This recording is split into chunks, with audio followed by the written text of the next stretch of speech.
মধ্যপ্রাচ্যে যুদ্ধাবস্থার কারণে ডিপো থেকে যে পরিমাণ তেল সরবরাহ করা হচ্ছে তা দিয়ে ক্রেতাদের চাহিদা পূরণ সম্ভব হচ্ছে না বলে দাবি করেছেন পেট্রোল পাম্প মালিক সমিতির সভাপতি সাজ্জাদুল করিম। তিনি বলেন, তেলের সরবরাহ কমে গেলে যে কোনো মুহূর্তে পেট্রোল পাম্প বন্ধ হয়ে যেতে পারে। তবে বিদ্যুৎ ও জ্বালানি মন্ত্রী ইকবাল হাসান মাহমুদ টুকি বলেছেন, এই মুহূর্তে দেশে জ্বালানি তেলের সংকট নেই। আতঙ্কিত না হয়ে প্রয়োজনীয় তেল সংগ্রহ করার আহ্বান জানান তিনি। ইউসুফ আলীর রিপোর্ট। প্রতিটি পেট্রোল পাম্পে আগে দৈনিক প্রায় 30,000 লিটার অকটেন ও 22 থেকে 25,000 লিটার ডিজেল দেয়া হতো। মধ্যপ্রাচ্যের দেশগুলোতে চলমান যুদ্ধাবস্থার কারণে জ্বালানি সাশ্রয় করতে তা কমিয়ে 9 থেকে 10,000 লিটার তেল দেয়া হচ্ছে। ফলে রেশনিং পদ্ধতিতে তেল দেয়া শুরু করে পাম্প মালিকরা। বর্তমান পরিস্থিতিকে সংকটকালীন ধরে গাড়ি বেঁধে নির্দিষ্ট পরিমাণে তেল দেয়া হচ্ছে। হোন্ডায় 500 টাকা দিচ্ছি, জিপ গাড়িতে 25 লিটার দিচ্ছি, আর আপনার প্রাইভেট কারে 10 লিটার, বাজে দিচ্ছি 30 থেকে 50 লিটার। সামনে তেলের সংকট হতে পারে এমন আশঙ্কায় তেল সংগ্রহ করতে হুমড়ি খেয়ে পড়েছেন চালক ও মালিকরা। এ কারণে প্রতিটি পাম্পের সামনে তেলের জন্য গাড়ির দীর্ঘ লাইন। ভোগান্তি পোহাতে হচ্ছে চালক ও মালিকদের। 500 টাকা তেলে নিতে পারলাম ভাই। আনলিমিটেড দেওয়ার কথা, কিন্তু 20 লিটার। ঈদের সময় তো আমার 3,000 টাকা বেতন পাইছি, যে আমরা 10-12,000 টাকা বেতন পাইবার কথা, গাড়ি চালাইতে পারি না। আগে তো আসলেই তেল পাওয়া যেত, আর এখন অনেক কষ্ট হয়। আমাদের সময় তো রাস্তাতেই চলে যাচ্ছে। অতিরিক্ত টাকা দিয়ে পাম্প থেকে চাহিদা অনুযায়ী তেল সংগ্রহ করা যায় বলেও অভিযোগ মিলছে। আদৌ এটা কি সংকট না আর্টিফিশিয়াল একটা ক্রাইসিস ক্রিয়েট হয়েছে, এটা আসলে আমরা বুঝতে পারছি না। কিছু কিছু আপনার পেট্রোল পাম্পে দেখালাম একটু এক্সট্রা টাকা দিলে আবার ট্যাঙ্কি ফুল ট্যাঙ্ক করে দিচ্ছে। সরকার বলতেছে তেলের কোনো সমস্যা নেই, পাম্পওয়ালারা বলতেছে ওনারা ঠিকঠাক মতো তেল পাচ্ছে না।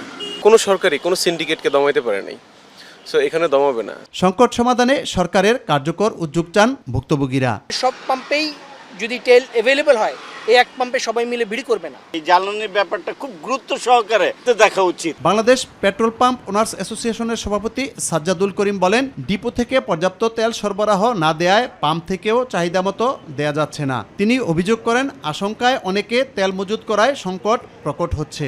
ব্যাংক বন্ধ থাকার কারণে সবাই পে অর্ডার করতে পারে নাই, সব পাম্পে সুষ্ঠুভাবে সরবরাহ করাও সম্ভব হয় না। এটা একটা বড় কারণ। লোক রাস্তা দিয়ে যাচ্ছে, পেট্রোল পাম্পে এরকম ঝাঁকে ঝাঁকে মোটরসাইকেল দেখতেছে, তখন তাদের স্বভাবত কারণে মনের ভিতরে একটা সন্দেহ জাগতেছে, হয়তো বা তেল পাওয়াই যাবে না। তবে বিদ্যুৎ ও জ্বালানি মন্ত্রী ইকবাল হাসান মাহমুদ টুকু বলেন, জ্বালানি তেলের যাতে সংকট না হয় সে লক্ষ্যে কাজ করছে সরকার। আপনারা প্যানিক হবেন না এবং আপনার প্রয়োজনের বেশি তেল ক্রয় করেন না। আশা করি আমাদের তেলের সরবরাহ সবসময় থাকবে, সবসময় পাবে। মধ্যপ্রাচ্যে যুদ্ধাবস্থার কারণে বাংলাদেশ সহ বিশ্বের বিভিন্ন দেশে জ্বালানি তেলের সংকট সৃষ্টি হয়েছে। এই অবস্থা কতদিন চলবে তা কেউ জানে না। তবে ভুক্তভোগীদের দাবি, এ সংকট নিরসনে সরকার দ্রুত উদ্যোগ নেবে। ইউসুফ আলী, মাই টিভি, ঢাকা। দিনাজপুরের পার্বতীপুর সহ উত্তরাঞ্চলে প্রকট আকার ধারণ করেছে জ্বালানি তেল সংকট। সরবরাহ না থাকার অজুহাতে গত কয়েকদিন যাবৎ বিভিন্ন পেট্রোল পাম্পে তেল সরবরাহ বন্ধ থাকলেও খোলা বাজারে উচ্চ মূল্যে ঠিকই বিক্রি হচ্ছে পেট্রোল ও অকটেন। এদিকে অল্প সময়ের মধ্যে সংকট নিরসন হবে বলে আশাবাদ ব্যক্ত করেছেন জ্বালানি কর্তৃপক্ষ। বিস্তারিত জানাচ্ছেন প্রতিনিধি আব্দুল্লাল মামুন। মধ্যপ্রাচ্যে যুদ্ধ পরিস্থিতির কারণে বিশ্ববাজারে জ্বালানি তেল সংকটের প্রভাব পড়েছে এবার দেশের বাজারে। দিনাজপুরের পার্বতীপুর সহ উত্তরাঞ্চলের 8 জেলায় জ্বালানি তেলের সংকট চরম আকার ধারণ করেছে। ফলে ভোগান্তিতে পড়েছেন পরিবহন সংশ্লিষ্ট ছাড়াও মোটরবাইকের চালকেরা। বিভিন্ন পেট্রোল পাম্প ঘুরে দেখা যায় শুধুমাত্র ডিজেলের সরবরাহ থাকলেও ঈদের আগের দিন থেকে এখন পর্যন্ত এসব পাম্পে পাওয়া যাচ্ছে না পেট্রোল কিংবা অকটেন। তবে ভিন্ন চিত্র দেখা গেছে খোলা বাজারের অস্থায়ী দোকানগুলোতে। প্রতি লিটার পেট্রোল বা অকটেন কিনতে 30 থেকে 40 টাকা বাড়তি দাম গুনতে হচ্ছে বলে অভিযোগ গ্রাহকদের। পেট্রোল পাম্পে তেল না থাকায় বাইরে থেকে অতিরিক্ত দামে আমরা তেল কিনছি, যেটা আমাদের জন্য খুব ভোগান্তিকর। পাম্পের সব কার্যক্রম বন্ধ, পাম্প থেকে তেলও পাইলাম না, অথচ এমনিতে খুচরা বিক্রেতা যেগুলো দোকান আছে সেগুলোতে তেল পাওয়া যাচ্ছে। এখানে খোলা বাজার অনেকগুলোই বসছে, যে এখানে তেল 150 করে বিক্রি করতেছে 1 লিটার। মনিটরিংয়ের জন্য যারা দায়িত্বরত আছে তাদের গাফিলতির জন্যই আমরা এই ভোগান্তির মধ্যে পড়তেছি। এদিকে পেট্রোল পাম্প কর্তৃপক্ষ জানিয়েছেন, চাহিদার তুলনায় ডিপো থেকে সরবরাহ কম পাওয়ায় দ্রুত শেষ হয়েছে মজুদ।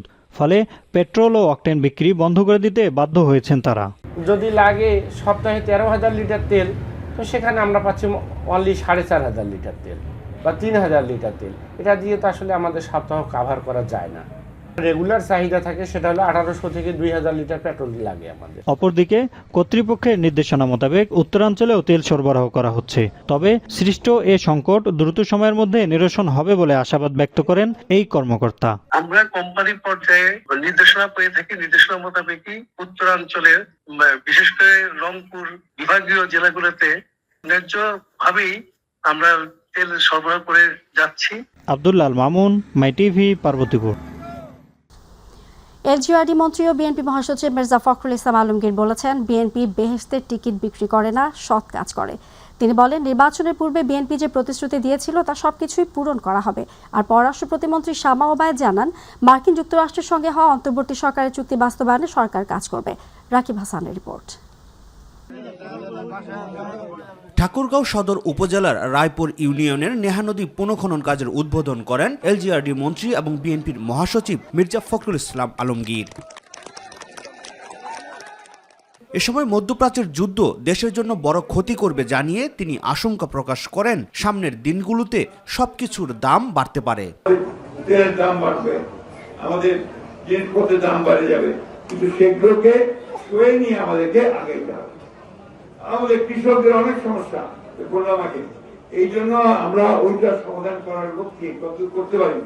আজকে আবার আমাদের প্রধানমন্ত্রী তারেক সাহেবের নির্দেশে আরেকজন মন্ত্রী ঠাকুরগাঁও কিছু পাম্পে ভাঙচুরের ঘটনা ঘটেছে উল্লেখ করে সরকার কোনো মব তৈরি করতে দেবে না বলেও হুঁশিয়ারি দেন মির্জা ফখরুল ইসলাম আলমগীর। অভিযোগ থাকলে যারা দায়িত্বশীল আছে বলো, পাম্প ভাঙবে, মব আমরা তৈরি করতে দিব না, মদকে আমরা কঠোর হস্তে দমন করব।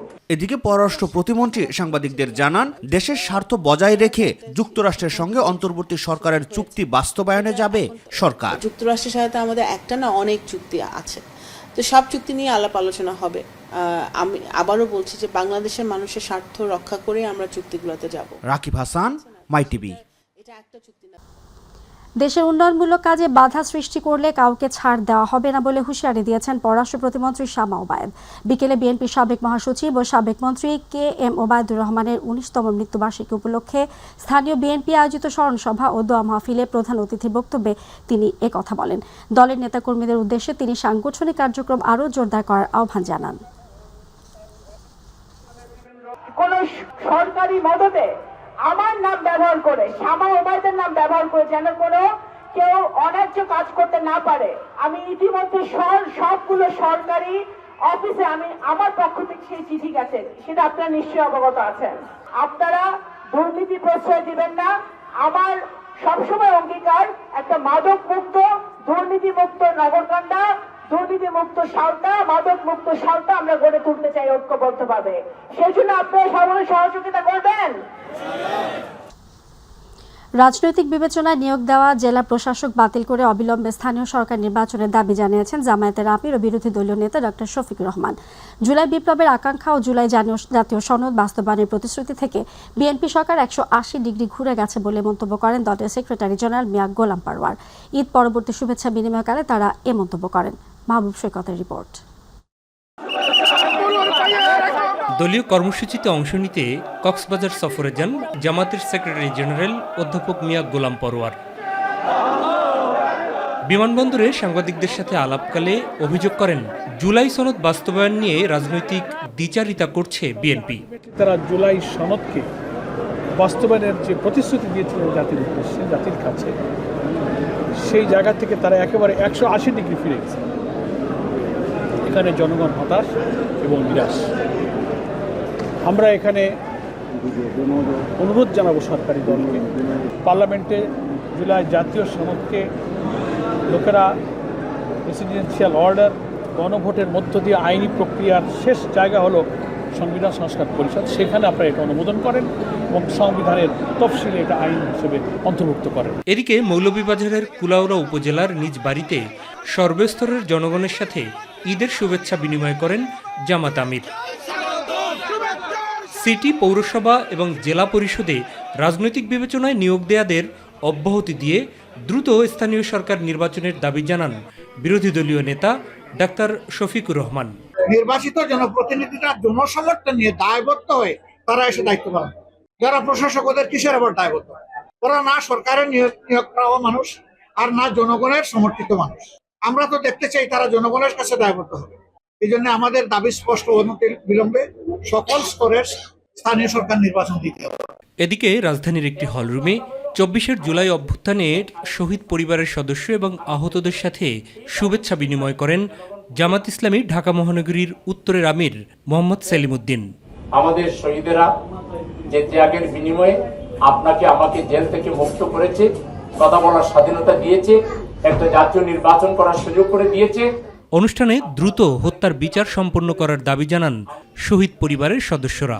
একটা দাবি কি, আমার ভিতরে যেরকম আগুন জ্বলে, সামনের দিকে যেন আর এরকম আগুন না জ্বলে, আর যেন কেউ সন্তান হারা যেন না হয়।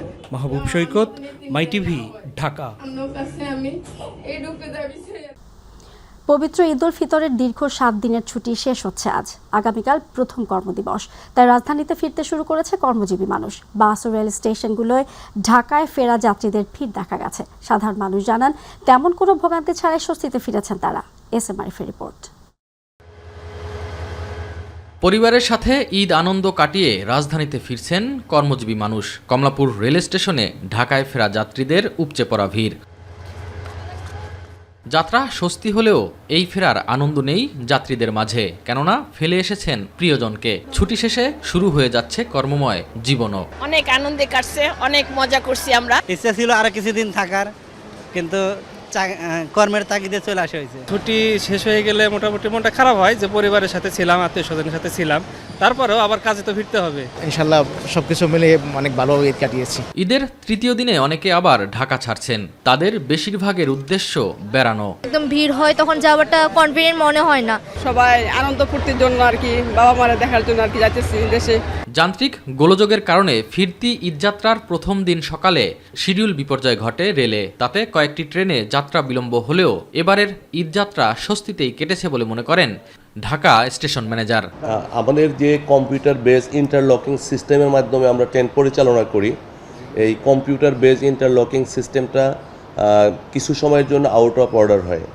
এই আউট অফ অর্ডারের কারণে আমাদের সকালের যে ট্রেনগুলো ঢাকা ত্যাগ করার কথা ছিল বা করেছে, এই ট্রেনগুলো কিছুটা বিলম্বে ঢাকা ছেড়ে যায়। সকালে যে ট্রেনগুলো ঢাকায় ঢুকতে ছিল আর কি, সেইগুলো কিছুটা ক্রসিং, মানে আমাদের যে শিডিউল ক্রসিং থাকে, এটা শিডিউলটা ঠিক না থাকার কারণে অপ্রত্যাশিত কিছু ক্রসিং হয়, এই ক্রসিংয়ে কিছুটা বিলম্বতা হয়। রাজধানীর বাস টার্মিনালগুলোর চিত্রও একই। কর্মস্থলে ফেরার তাগিদে ঢাকায় ফিরছেন সাধারণ মানুষ। রেগুলার ভাড়া হলো আমাদের 400 টাকা করে, আমাদের এখানে গোল্ডেন লাইনে ভাড়া 500 টাকা করে নিচ্ছে। বাড়ি থেকে আসছি এই জন্য একটু খারাপ লাগছে, কিন্তু এমনিতে ভালো, সব ওভারঅল মিলে ভালো। অনেকদিন পরে আত্মীয় স্বজনের সাথে দেখা, আবার তাদের সাথে সময় কাটানো, চলে আসা, তো খারাপ লাগবে। দীর্ঘ ছুটি হওয়ায় যাত্রায় কোথাও ভোগান্তিতে পড়তে হয়নি বলে জানান যাত্রীরা। এসএম আরিফ, মাই টিভি, ঢাকা। ঈদ উপলক্ষে যাত্রীদের ভোগান্তি কমাতে পটুয়াখালী নদী বন্দর পরিদর্শন করেছেন নৌ পরিবহন মন্ত্রণালয়ের প্রতিমন্ত্রী রাজীব আহসান। পরিদর্শনকালে তিনি বলেন, পটুয়াখালী নদী বন্দর থেকে ঢাকার ভাড়া 503 টাকা হলেও সরকার নির্ধারিত করেছে 450 টাকা, যেন দক্ষিণ অঞ্চলের সাধারণ মানুষ স্বাচ্ছন্দ্যে কম ভাড়ায় ঢাকায় যেতে পারে। পরিদর্শনকালে তিনি সাধারণ যাত্রীদের সাথে কথা বলেন এবং সাধারণ যাত্রীরা যাতে হয়রানির শিকার না হয় সেজন্য তিনি বন্দর কর্মকর্তা ও লঞ্চ স্টাফদের কঠোর নির্দেশনা দেন। জাহাজ মালিকদের সাথে মন্ত্রণালয়ের যে কথা হয়েছে, বিআইডব্লিউটির যে কথা হয়েছে, তারা 10% ভাড়া কম নিবে বলে আমাদেরকে কথা দিয়েছেন। সেই 452 টাকা আসে 10% কমে। তারা রাউন্ড ফিগার করে 450 টাকা টানিয়ে দিয়েছেন এবং আমি যতগুলো মানুষের সাথে কথা বলেছি সবাই আমাকে 450 টাকা ভাড়ার কথাই বলেছে। ঈদের তৃতীয় দিনেও রাজধানীর বিভিন্ন বিনোদন কেন্দ্রে মানুষের উপচে পড়া ভিড়। পরিবার পরিজন নিয়ে ঘুরতে এসে আনন্দ ভাগাভাগি করছেন নগরবাসী। বিশেষ করে চিড়িয়াখানা, শিশু পার্ক, জাদুঘর আর নভ থিয়েটার সবখানেই ছিল উৎসবমুখর পরিবেশ। আরও জানাচ্ছেন শবনম মামুনি। ঈদের তৃতীয় দিনেও ছুটির আমেজে রঙিন রাজধানী। সকাল থেকেই রাজধানীর বিভিন্ন বিনোদন স্পটগুলোতে ভিড় জমাতে শুরু করেন দর্শনার্থীরা। সবচেয়ে বেশি ভিড় মিরপুর জাতীয় চিড়িয়াখানায়। টিকিট কাউন্টারের সামনে দীর্ঘ লাইন, কোথাও বাঘের খাঁচার সামনে উচ্ছ্বাস, কোথাও সিংহ দেখার অপেক্ষা, আবার কোথাও হাতির সামনে ছবি তুলতে ব্যস্ত দর্শনার্থীরা। শিশুদের হাত ধরে প্রাণীদের সঙ্গে পরিচয় করিয়ে দিচ্ছেন বাবা মায়েরা। যারা বইতে দেখে, বিভিন্ন রকমের প্রাণীগুলা দেখে, তো তো এইগুলো হচ্ছে বাস্তব ওদের সাথে পরিচয় করা দেওয়ার জন্য বাচ্চাদেরকে নিয়ে আসে। অন্য সময় ছুটি পাই না, এবার ঈদের সময় ছুটি পেয়েছি, তাই ফ্যামিলি নিয়ে ঘুরতে আসছি। সবাই দূর দূরান্ত থেকে আসছি, সো একসাথে হয়ে আজকে চিড়িয়াখানায় আসছি, খুব ভালো লাগছে। ঈদের মতো সবার একসাথে ছুটি বছরের অন্য সময়গুলোতে খুব একটা মেলে না, তাই আনন্দ ভাগাভাগি করতে পরিবার পরিজন নিয়ে ছুটে এসেছেন হাজারো মানুষ। শহরের কোলাহল ভুলে প্রকৃতি আর প্রাণীদের সান্নিধ্যে কাটাচ্ছেন উৎসবের সময়। আমরা অনেক দূর থেকে আসছি চিড়িয়াখানার উদ্দেশ্যে, বিশেষ করে আমার মেয়ের জন্য আসা হয়েছে আর কি। ও চাচ্ছিল যে আমি চিড়িয়াখানা দেখবো, চিড়িয়াখানাতে কি কি আছে একটু উপভোগ করব। এমনি সময় তো বন্ধ পাই না আমরা, এখন ঈদের ছুটিতে বন্ধ পাচ্ছি, এর জন্য ঘুরতেছি পরিবার নিয়ে। যানজট জীবনে হচ্ছে একটু ছুটি কাটা যখন পাই, ঈদের ছুটিতে বিশেষ করে ছেলে মেয়েকে নিয়ে একটু বেরোতে পারলে মনে হয় একটু ভালো লাগে। তো সাধারণ দিনে হচ্ছে স্কুল কলেজ নিয়ে অনেক ব্যস্ত থাকি, আজকে ঈদে বন্ধ পেয়েছি তাই এটাকে উপভোগ করছি। শিশুরাও খুশি বই ও টিভিতে দেখা প্রাণীদের সামনে দেখতে পেরে। পশু পাখি দেখতে ঘুরতে ঈদের ছুটিতে এখানে আসছি পরিবারের সাথে ঘোরাঘুরি করার জন্য, ভালোই লাগছে আসছে। ঈদের তৃতীয় দিনেও চিড়িয়াখানা সহ রাজধানীর অন্যান্য বিনোদন কেন্দ্রগুলো দর্শনার্থীদের পদচারণায় মুখরিত। ঈদের এই ছুটির সময়টা পরিবার পরিজন নিয়ে ঘুরতে এসে উপভোগ করছেন সবাই। জাতীয় চিড়িয়াখানা থেকে শবনম অবনী, মাই টিভি, ঢাকা। ঈদের আনন্দের অন্যতম অংশ ঘুরে বেড়ানো, আর এই আনন্দ উপভোগ করতে খুলনার বিভিন্ন ঐতিহাসিক স্থান ও বিনোদন কেন্দ্রগুলোতে রয়েছে উপচে পড়া ভিড়। ছুটির আনন্দ উপভোগ করছে ছোট বড় সবাই মিলে। খুলনা থেকে শিশির রঞ্জন মল্লিকের পাঠানো তথ্যচিত্রে বিস্তারিত জানাচ্ছেন জুবাইর রহমান। ভাই বোন, বাবা মা আর বন্ধুদের সাথে ঈদের ছুটিতে ঘুরে বেড়ানোর মজাই আলাদা। তাই সকাল থেকেই দর্শনার্থীদের ভিড় বাড়তে শুরু করে খুলনার বিভিন্ন ঐতিহাসিক স্থান, বিনোদন পার্ক ও ঈদ মেলায়।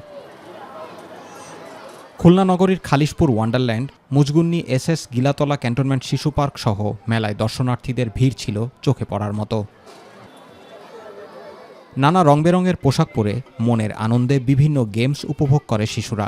উৎসবের এই দিনে তাদের সবার চোখে মুখে ছিল প্রাণ খোলা উচ্ছ্বাস। আমি আমার বাবার সাথে এসেছি, আমার অনেক আনন্দ লাগতেছে। আমি বাম্পার রাইডে উঠছি, তারপরে রোলার কোস্টারে উঠছি, নাগরদোলায় উঠেছি, আরো মেলা গেছি তো উঠবো, অনেক মজা করব। শিশুদের চেয়ে বড়দের উপস্থিতিও কম ছিল না। টানা 7 দিনের ঈদের ছুটিতে অনেকে দূর দূরান্ত থেকে খুলনায় এসেছেন ঈদ করতে। তাই তো এই আনন্দটুকু ভাগাভাগি করার জন্য পরিবারের সাথে সময় কাটাচ্ছেন বিনোদন প্রেমীরা।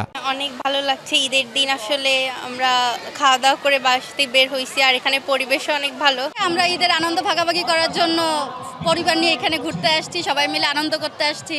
সকাল 9টা থেকে রাত 9টা পর্যন্ত লোকজনের সমাগমে মুখরিত থাকে বিনোদন পার্ক ও ঐতিহাসিক স্থানগুলো। বিনোদনকে আরও প্রাণবন্ত করার লক্ষ্যে চলমান রয়েছে কাজ। অপ্রীতিকর ঘটনা এড়াতে রয়েছে সিসি ক্যামেরাও, বললেন পার্ক কর্তৃপক্ষ। খালিশপুর ওয়ান্ডারল্যান্ড শিশু পার্কে এবারের ঈদে আমরা নতুন বেশ কিছু রাইডস এনেছি, যেমন স্নোফল আছে, রোবট শো আছে, বাচ্চারা খুব বিনোদন পাবে। জুবাইর রহমান, মাই টিভি নিউজ। ঈদের তৃতীয় দিনে ভ্রমণ পিপাসুদের পদচারণায় মুখর হয়ে উঠেছে পর্যটন কেন্দ্র কুয়াকাটা। পর্যটকে পরিপূর্ণ সৈকতের 0 পয়েন্ট ও দীর্ঘ 18 কিলোমিটার বেলাভূমি। আগত পর্যটকরা সৈকতের বালিয়া বাড়িতে ঈদের আনন্দ ভাগাভাগি করে নিচ্ছেন। কেউ আবার সৈকতের পাড়ে বসে উপভোগ করছেন মায়াবী সাগরকন্যার প্রাকৃতিক সৌন্দর্য। অনেকে আবার মোটর বাইক, ওয়াটার বাইক ও ঘোড়া সহ বিভিন্ন বাহনে চড়ে বিভিন্ন পর্যটন স্পট ঘুরে দেখছেন। আগতদের নিরাপত্তায় তৎপর রয়েছে ট্যুরিস্ট পুলিশ, নৌ পুলিশ ও থানা পুলিশ। আমি আমার ফ্যামিলির সঙ্গে এখানে কুয়াকাটায় আসছি। এই জায়গাটা অনেক সুন্দর। আর কুয়াকাটা এমন একটা স্পট যেখানে সূর্যাস্ত এবং সূর্যোদয় দুটাই দেখা যায়। এই স্পটে প্রতি মানুষের আগ্রহটা একটু বেশি। সব মানুষ একসাথে ঈদের মতো ছুটিতে, তাও ভালোই লাগতেছে, বন্ধের ছুটিতে আসছি। দর্শকের পর্যায়ে রয়েছে প্রবাস সংবাদ।